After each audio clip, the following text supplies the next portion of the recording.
Untuk episod ni kita nak tengok najis pertengahan. Dalam kitab fiqh disebutkan mutawassithah. Najis pertengahan. Antara berat dan ringan lah. Dia atas pada ringan, dia bawah pada najis berat. Tuan-tuan perempuan sekalian, mudah aja. Selain daripada najis ringan dan najis berat, kesemuanya adalah najis pertengahan. Cuma kita kena tahu dulu, apakah yang dikategorikan sebagai najis oleh fiqh, oleh syariat. Bukan semua dalam dunia ni najis, bukan. Sekarang kita nak tengok.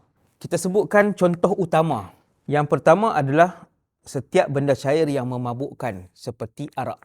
Yang kedua, bangkai. Selain daripada bangkai ikan, belalang dan mayat manusia. Bulu binatang juga adalah najis, iaitu bulu binatang yang tidak halal dimakan.